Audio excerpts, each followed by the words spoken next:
Hello, everybody, and welcome to another episode of my video blog series. I'm your host, Nick Renard, and today we are going to be talking about SMART goals in Google Analytics. So let's get started.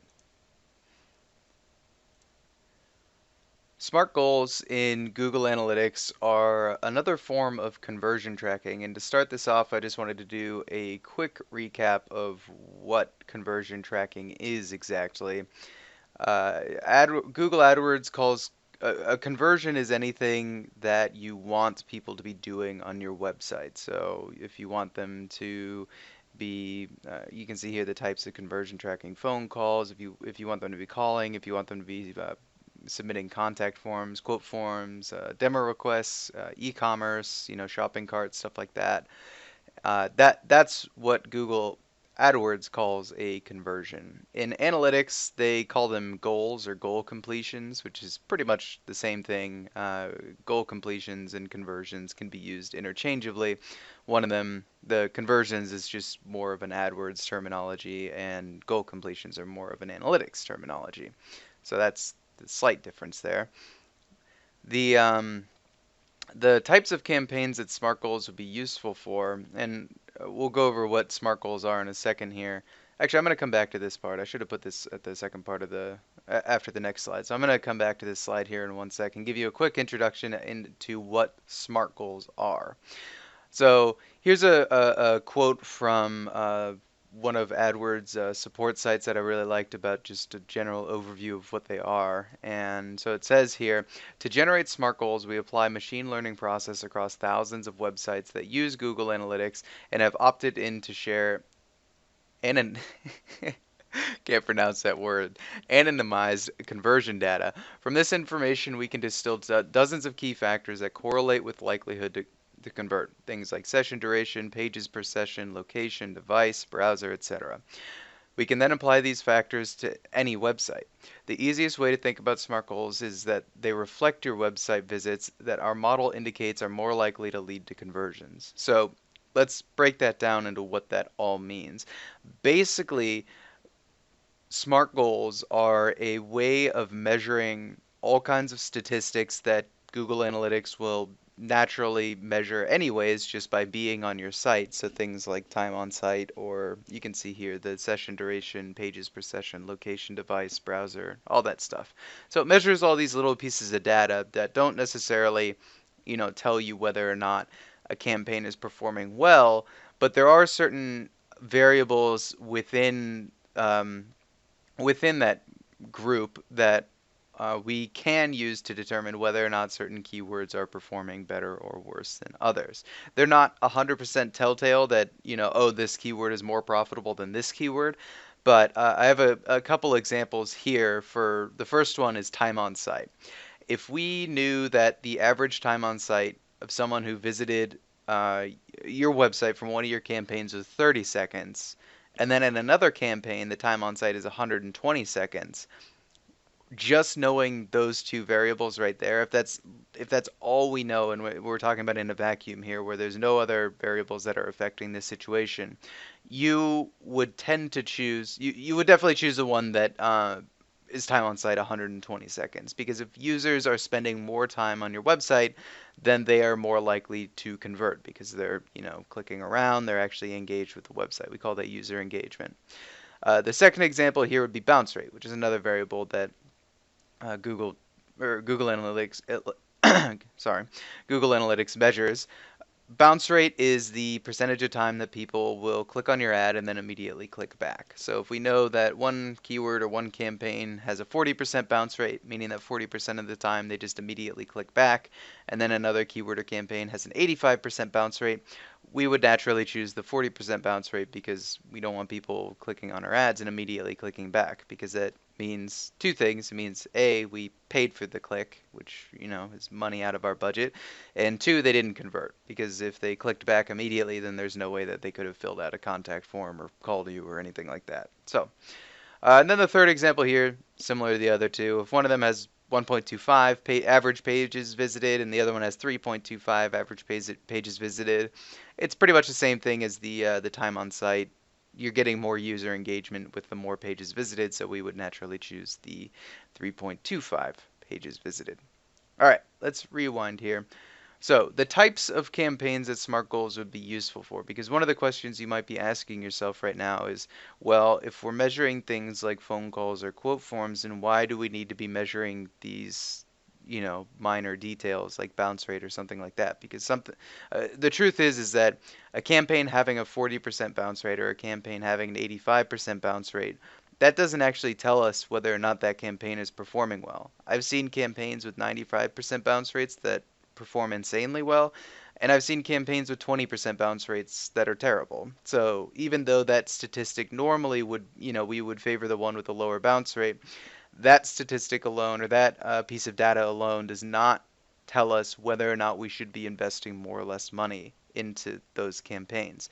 These SMART goals are really just patterns of user engagement that we use to, and we'll talk about why we use them, where that we use them right now. So one good place to be using SMART goals is in small budget campaigns. And the reason that we want to use it in small budget campaigns is because often the variance on the conversions that you're tracking can be very, very high on small budget campaigns. Let's use an example. Let's say you are a small business that is running a campaign that spends $30 a day on, let's say you're a lawyer, and you're trying to get clicks of people looking up, like lawyer, I need a lawyer, or I need to hire a lawyer, or if you have a specific field, like if you're a criminal lawyer, or if you're a traffic lawyer, or whatever, uh, maybe those are the type of keywords that you're trying to target.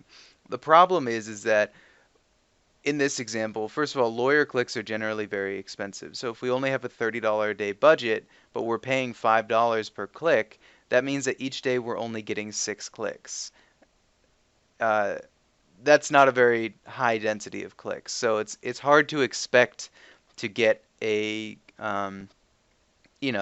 get a statistically significant amount of data out of only 6 clicks a day.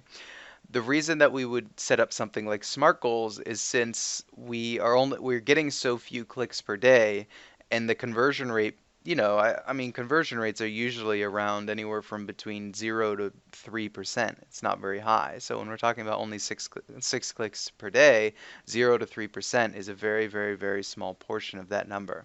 So that's why we set up SMART goals, because it would allow us to have more conversions in the campaign, and the more conversions that we can see, we're not using it just to inflate the number of conversions that we're seeing in the campaign, but we're using it to see which keywords are generating the most engaged traffic. Because if let's say we run the campaigns for a month and we're only getting 6 clicks a day, and 5% of those clicks convert, we still may only have 1 or 2 or 3 conversions to look at. And if we're making bid adjustments based off of 1 or 2 or 3 conversions, it's too high variance for us to be telling ourselves that we should drastically increase the bids on those 1 or 2 or 3 conversions and drastically decreasing bids on all the rest. Anyways, I hope that makes sense. I'm kind of tangenting here and I want to get back on track. But anyways, small budget campaigns with a high variance in conversions are a great place for these SMART goals to be used. Another type of campaign that would be interested in measuring this stuff is someone who was actually interested in user engagement and not necessarily conversion. So if your goal with setting up an AdWords campaign is just to get people interested in your site, to get them there, to get them to click around, whatever it is. So the same examples here of like time on site, bounce rate, pages visited. If we're measuring those types of statistics, then this campaign is perfect because that's exactly what it's measuring. All right, let's move forward here. Skip that one. All right, so here I'm going to show you how to enable SMART goals. So we're gonna start. The SMART goals are going to be imported into Google AdWords from Analytics. Remember that Google AdWords and Google Analytics are 2 different platforms. So what we're going to be doing is setting up the SMART goals in Analytics, and we're going to be importing them over to AdWords. So I'm going to guide you through this process here. So the first step is obviously to sign into Google Analytics. In the admin tab at the top, you'll want under view, you want to click goals here. So you can see the view right here, and then you click this goals button right here. After you do that, it's going to come to a screen with all the goals that you currently have set up, and you're going to want to click the big red plus new goal button. And that'll be pretty obvious. It looks like this right here. And then there's going to be a bunch of different options for different types of goals that you are capable of setting up in analytics, but you'll want to select Smart Goal and then go through the process here of just setting up your SMART goal. It's very straightforward, but you'll give it a name, click continue, and then you'll save it. And it's really as simple as that. You're really more just enabling or telling analytics that yes, I want to track this, more than like you're not doing anything complicated like inserting code on the site or anything like that. Which is one of the advantages of SMART goals is that we don't have to insert any kind of code. That all this is tracked through analytics, and since we already have the analytics code on the site, we can go ahead and just track these goals, without having to contact web developers or anything like that, because I know that that can get complicated depending on the size of client or the competency of your web developer, or any number of variables. All right, so the next step here is, since we went ahead and enabled SMART goals, we told analytics that we want to track them. Now what we have to do is import those goals into Adwords. So go ahead and sign into Adwords, and at the very top of the screen here, you'll see this button Tools. It's a drop-down box, and you'll want to click Tools and then click Conversions in the drop-down box. Once you get to there, in the top left-hand corner, you're going to see where it says Google Analytics. If we click on that, then we can go ahead and check the boxes next to the conversions that we want to import. In this case, it's going to be the SMART goal conversion, so just check that box and then click Import or Continue or whatever the button is there. I think it's Import. From there, I'll go back here. From there, after you click import and go through this process, this is really how easy this process is to set up. It's actually, I mean, when I set up SMART goals for clients, it takes me maybe a minute or two. It doesn't take long. So in terms of the whole setup process, it's very easy. What to do with these SMART goals once they're set up is kind of a different story, and is actually something, in terms of optimizing our campaigns based on these conversions. Like if we, after, we let the campaigns run for a month, if we see that there's 14 conversions in the account, typically speaking, and this is a very generic overview, but if we see 14 conversions in the account, then whichever one of those keywords converted, we want to increase the bids on those keywords, and anything that spent money and didn't convert, we want to decrease the bids on those keywords. So that way, what we're doing is we're emphasizing our bids and allocating our funds within the budget that we have towards the keywords that are telling us that they have the most user engagement. So the ones that have the best bounce rates, have the best time on sites, that have people that are actually interacting with your website rather than just clicking on an ad and immediately clicking back. Those are the keywords that SMART goals are interested in tracking. So in terms of actual suggestions for how to optimize this stuff, we've written countless blogs on this stuff on our website. AdWords is going to recommend that you enable automated bidding. We also have blogs on our website about how we don't recommend that you use automated bidding. The reason that AdWords is recommending that you use automated bidding is you have to remember that Google is a business, and the key goal of a business is to make money. So they're trying to make money. So when you enable automated bidding in Google AdWords, what you're basically telling Google, and this isn't exact, but it's pretty close. What you're basically telling Google is you can increase the bids on my keywords as much as you want. And that's exactly what they're going to do. Google is interested in getting clicks. They're interested in getting money, because every time an ad gets clicked on, they get money. So Google is going to be increasing the bids on all your keywords when you enable automated bidding, which can be pretty detrimental to a campaign, especially in the example where we only have a small budget. If they just start jacking up the cost per click on your keywords up to $10 instead of $5 on your lawyer keywords, for example, then you're all of a sudden seeing half the amount of clicks that you were seeing beforehand, which narrows the amount of traffic that you have even further. So we recommend doing manual changes Obviously, if you do manual changes, you're going to have to know quite a bit about AdWords to do that, or you're going to have to hire a company like Digital Reach or any other SEM company that to manage that stuff for you. But it is significantly better to be managing that stuff manually. And if you're looking for resources or anything like that, I highly recommend you go to our website.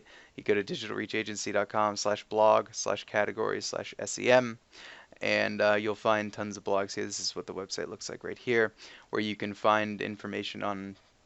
We post blogs every week, so you can find more information on that. Not trying to sell us too much, but just giving you guys info here. Anyways, thanks for watching. Smart goals. I really like smart goals. There's something that I actually used before these existed. I actually used to set up goals in analytics for clients exactly like the one I was just talking about with a lawyer who um, doesn't get a lot of clicks. But now they have this as an actual feature within analytics, so it's cool that they're actually implementing, the kind of stuff that we were doing kind of in a more ghetto fashion a long time ago.